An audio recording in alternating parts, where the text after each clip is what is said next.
Welcome to another episode of This Goose is Cooked, where we review books intended for our future generations.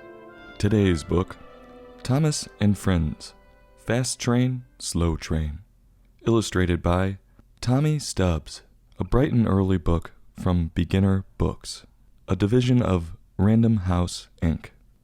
Bright and Early Books has a quick comment about how the book is written on the back of the cover.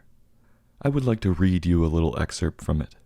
I quote, "Making ingenious use of humor, rhythm, and limited vocabulary, they will encourage blah blah blah to discover the delights of reading or some shit." I wanted you to hear that because the humor definitely fell flat for me.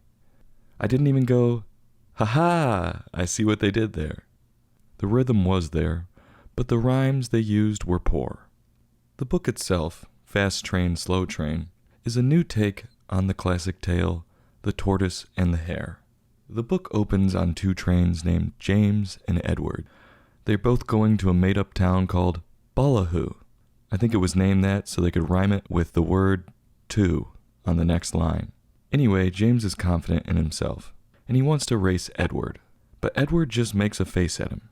So James takes this as a confirmation that the race is on, and he goes steaming off. Edward follows slowly behind, just moping. James picks up speed and goes zooming by cows about to aimlessly cross the tracks. He doesn't give a fuck. Edward stops for the cows, like a loser, and lets a calf wander all over the tracks. If Edward not only wanted to win the race, but teach those cows a lifelong lesson, that they shouldn't be wandering all over the track like that, and that they should know it's dangerous to do so, Edward would have sped down the tracks too. Worst case scenario, someone is having veal for dinner. James is now way ahead, and he goes speeding past another train named Percy, who is stuck on the track by a log. Of course, Edward stops to help, acting like he isn't in a race, and doesn't have somewhere to be.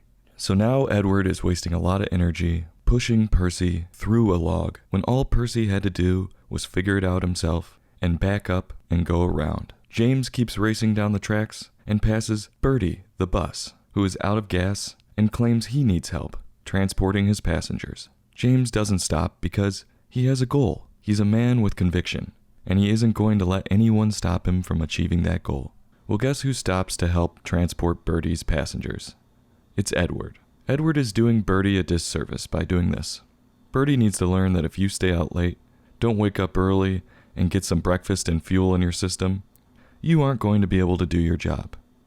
Bertie needed to learn that lesson, the hard way, and solve his problem himself. Because Edward helps, Bertie is only more likely to make this mistake again, and take advantage of Edward again. James is so far ahead after Edward drops off the passengers. A plot twist happens when you least expect it. James, who you thought had a one-track mind, sees his reflection in a stream, and stops to admire himself and all of the work that he has put in on his figure. Well, James gets so lost in himself and sits there staring for so long, Edward somehow passes him and ends up winning the great race to Ballyhoo. This book for me had two morals, one from each train. From Edward, don't let people get in your way and slow you down from achieving your goals. From James, don't be a narcissist and get too caught up in yourself. The race isn't over until you finish through the line. Go hard till you cross that line. After reading the comment at the beginning of the book, I wanted to rag on this book because the humor wasn't there and the rhymes seemed to be written by simpletons. But Thomas the Tank Engine never seems to disappoint, and neither did his friends this time. The book was exciting the whole way through, and the pictures gave great context and added to the excitement. On a scale of 1 to 5, I'm going to give this book a 3.75. I'll have a heapin' helpin', and I'll definitely be going back for seconds. This Goose is Cooked. Join us next time for another in-depth book review.